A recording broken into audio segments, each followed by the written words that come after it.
अस्सलाम वालेकुम, welcome to marry stand. उम्मीद है आप सब बिल्कुल खैरियत से होंगे और ज़िंदगी को भरपूर तरीके से एंजॉय कर रहे होंगे। अभी जी शाम के 4 बज चुके हैं और मैं किचन में आ चुकी हूँ to start my iftar preparation. और आज मैं अपनी 8th इफ्तारी का कंप्लीट मेन्यू आपके साथ शेयर करूँगी।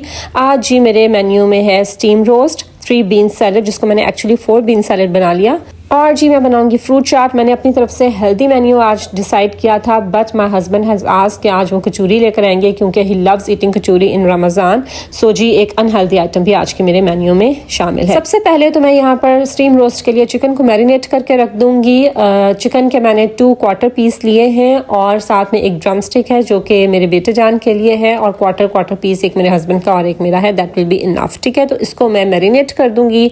और साथ साथ जी आज हम बात करेंगे एक इम्पॉर्टेंट टॉपिक पर, वो है जी कि रमज़ान में हम ख़वातीन किस तरह से ज़्यादा अजर व सवाब कमा सकती हैं। So let's start with today's video. सबसे पहले यहाँ पर मैंने चिकन को अच्छे से कट लगा दिया है, उसको प्रिक कर दिया है with the help of fork ताकि उसमें अच्छे से मैरिनेशन हो जाए। उसके साथ मैंने इसमें शामिल कर दिया है नमक और पिसी हुई लाल मिर्च, कुटी हुई लाल मिर्च, इसको चिली फ्लेक्स कहते हैं।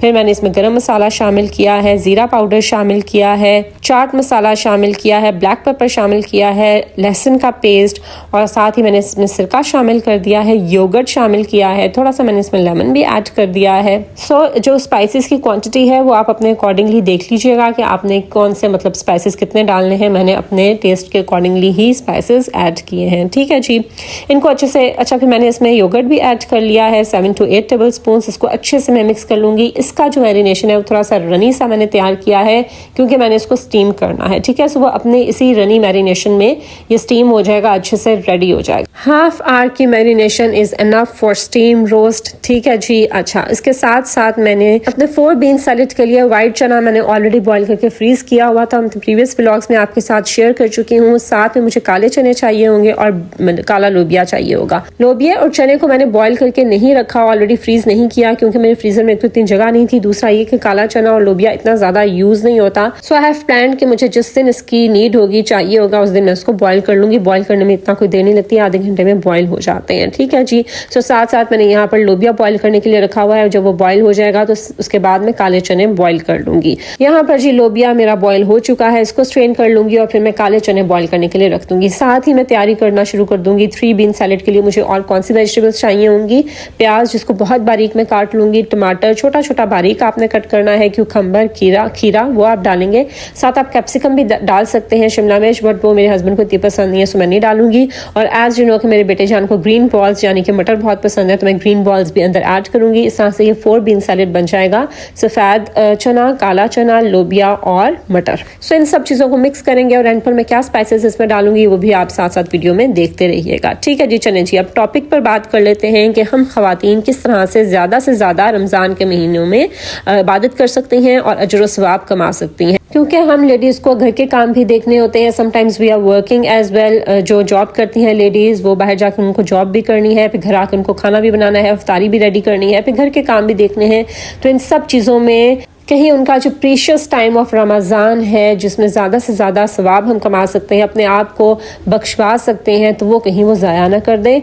तो इसलिए हम इन कामों के साथ साथ किस तरह से हम ज़्यादा से ज़्यादा सवाब कमा सकते हैं, that is I am going to share with you. सबसे पहली चीज़ तो ये है कि जब हम इफ्तारी और सहरी रेडी करते हैं या हम खाना बनाते हैं, तो आपने इसको जो है बिल्कुल ये नहीं समझना कि ये कोई यूजलेस काम है या इसका कोई फ़ायदा नहीं है। नहीं, आपको पता है कि हमारे दीन में एक रोज़ादार को रोज़ा इफ्तार करने का कितना ज्यादा सवाब है। तो जब हम लेडीज घर में किचन में खड़े होकर रोजे की हालत में हम जब बाकी घर के रोजेदारों के लिए इफ्तारी तैयार करती हैं या उनका रोजा रखवाने के लिए सहरी तैयार करती हैं, खाने बनाती हैं, तो सोचे हमें कितना ज्यादा अजर सवाब मिलेगा कि हम घर के जो हर फर्द है, इतने ज्यादा रोजादार हैं घर में, उन सब का रोजा हम इफ्तार करवा रही हैं। ठीक है जी। सो इस काम को बिल्कुल भी आप कम ना समझें, इसको सवाब की नीयत से करें कि जितना आप अच्छी नीयत से हैप्पी मूड के साथ आप इफ्तारी या सहरी तैयार करेंगी, ये नीयत करके ये सोच रख के कि मैं रोज़ादारों को रोज़ा इफ्तार करवाने के लिए या उनको रोज़ा रखवाने के लिए मैं कुकिंग कर रही हूँ, तो आपको कितना ज़्यादा सवाब होगा। तो इसलिए बैड मूड के साथ, बुरे मूड के साथ, मुसीबत समझकर इसको मत करें। हैप्पी मूड के साथ सहरी और इफ्तारी की तैयारी करें और इस नीयत से करें कि इसका सवाब और अजर यकीनन अल्लाह ताला आपको देंगे, तो यकीनन उसका अजर आपको मिलेगा। हाँ, आपने क्या नहीं करना, आपने बहुत ज़्यादा इसमें एग्जैजरेशन नहीं करनी कि आप सारा दिन किचन में खड़ी हैं और इफ्तारी की तैयारी कर रही हैं और बहुत ज़्यादा आप एग्जैजरेट कर रही हैं, ओवरडू कर रही हैं चीज़ों को। इस तरह से आपने नहीं करना। आपने कोशिश करनी है कि कम से कम टाइम किचन में स्पेंड हो ताकि आप बाकी इबादत के लिए भी टाइम निकाल सकें, लेकिन जो किचन में आप काम करेंगी उसको भी आपने सवाब की नीयत से करना है। यहाँ पर जी मैंने बारीक बारीक प्याज को कट कर लिया है अपने सैलेड के लिए और इसको मैं पानी में डाल के फ्रीजर में रख दूंगी, क्योंकि ये जब चिल्ड हो जाते हैं ना प्याज, तो बहुत अच्छे से ये इनका जो वो क्रिस्पीपन है वो भी रहता है। बट जो एक सख्ती होती है इसमें ना, लाइक उसका जो एक जायका होता है जिससे आंखों में आंसू आ जाते हैं, तो वो चीज़ खत्म हो जाती है। साथ ही मैंने यहाँ पे टमाटर भी कट कर लिए हैं, मैं क्यूकम्बर यानी खीरा भी मैं यहाँ पे कट कर लूंगी। तो साथ मैं अपने बीन सैलेड की तैयारी कर रही हूँ। एज यू नो कि मैं सबसे पहले सारी कटिंग्स करके रख लेती हूँ, उसके बाद मैं मिक्सिंग और फ्राइंग जो भी मुझे करना होता है मैं करती हूँ। आज मैं फ्राई आइटम कोई नहीं बना रही, because kachori is more than enough. अगर आप यहाँ पर पिंडी में रहते हैं तो आप गुलजारे कायद वाले एरिया में एक पहलवान की शॉप है, वहाँ से आप कचूरी ज़रूर खाएं।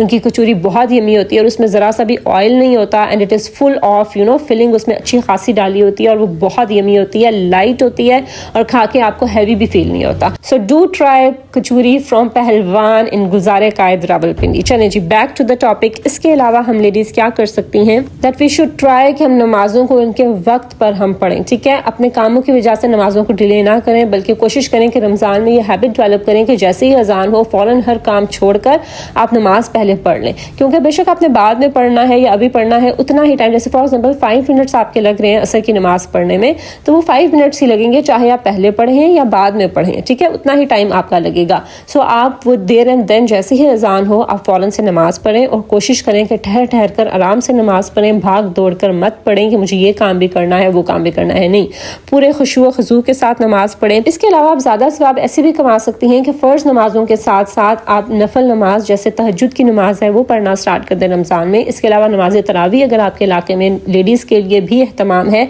तो ज़रूर जाके पढ़ा करें, अदरवाइज़ घर में ही नफल नमाज पढ़ लिया करें। लेकिन अगर आपके मस्जिद में लेडीज़ के लिए तैयारी की गई है तरावी की, तो प्रेफर करें कि वहाँ जाके आप तरावी पढ़ें। यकीन करें बहुत मज़ा आता है और बहुत आप इंजॉय करते हैं और आपको पता भी नहीं चलता, आराम से आप 20 तरावियाँ पढ़ लेते हैं।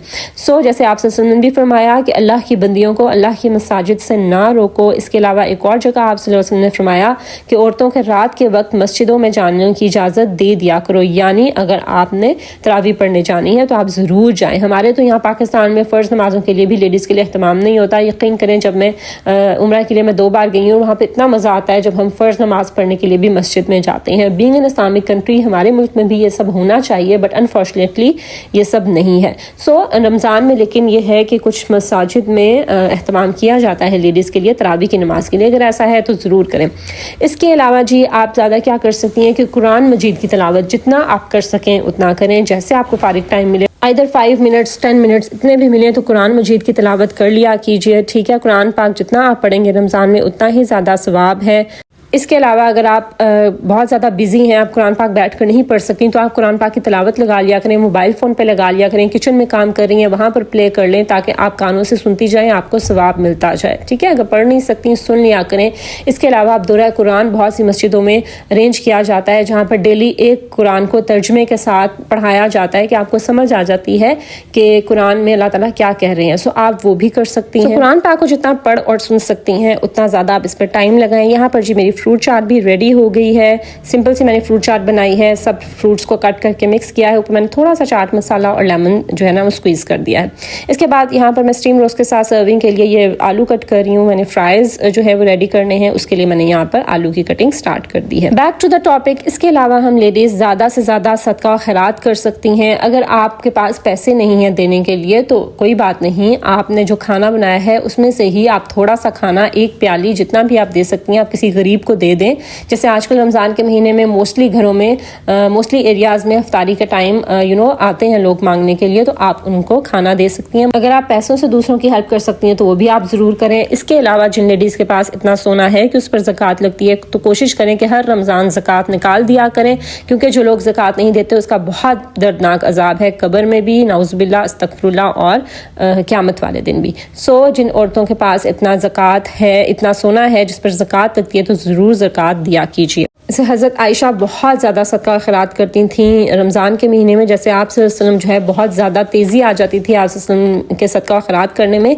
इसी तरह अज़वाज मुतहरात भी उनको फॉलो करते हुए ज़्यादा से ज़्यादा सदका करती थी। जैसे एक मैं आपको वाक़या सुना देती हूँ कि हज़रत आयशा रज़ियल्लाहु अन्हा के पास जो कुछ होता था वो खैरात कर देती थी। हज़रत अरवा से रवायत है कि एक दफ़ा हज़रत आयशा ने इनके सामने पूरी 70,000 की रकम अल्लाह की राह में दे दी और ओढ़नी झाड़ी कि कुछ रह ना गया हो, जबकि इस वक्त इनकी ओढ़नी में पैबंद लगा हुआ था।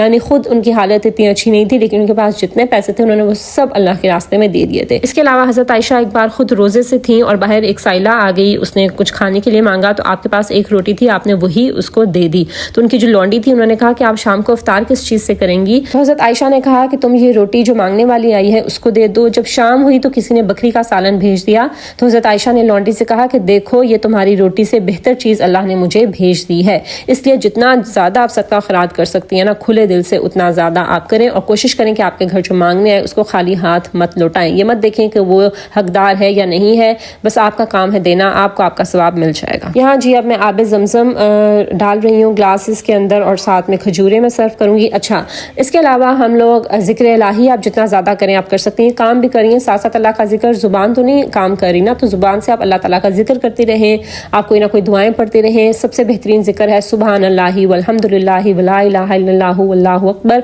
ला हौला वला कुव्वता इल्ला बिल्लाहिल अलिय्युल अज़ीम। इसके अलावा सुबहान अल्लाहि व बिहम्दिही सुबहान अल्लाहिल अज़ीम, ये भी बेहतरीन जिक्र है, ये आप करते रहें। फिर सुबहान अल्लाह, अल्हम्दुलिल्लाह, अल्लाहु अकबर, ला इलाहा इल्लल्लाहु वहदहु ला शरीका लहु लहुल मुल्कु व लहुल हम्दु व हुवा अला कुल्ली शैइन क़दीर। तो मतलब ये कुछ बेहतरीन जिक्र अज़कार हैं, ये आप किया करें चलते फिरते काम करते हुए। आप ज़्यादा से ज़्यादा जितना जिक्र करेंगी उतना ज़्यादा आपको सवाब मिलेगा। इसके अलावा रमज़ान की बेहतरीन रातें, लैलतुल क़द्र की रातें, उनको तलाश करने की कोशिश करें, उनमें सारी रात जागें, इबादत करें, कुरान पाक पढ़ें और अपने हस्बैंड को और अपने बच्चों को भी इस तरफ लेकर आएं। लैलतुल क़द्र पे मैं इंशाल्लाह एक और वीडियो बनाऊंगी डिटेल के साथ। चलें जी, ये थी मेरी आज की वीडियो। यहाँ पर जी मेरी इफ्तारी भी रेडी हो गई है। आई होप कि मेरी आज की वीडियो आपकी अच्छी लगी होगी। अगर ऐसा है तो इसको जरूर लाइक करें, फ्रेंड्स और फैमिली के साथ शेयर करें और मेरे चैनल को जरूर सब्सक्राइब कीजिए।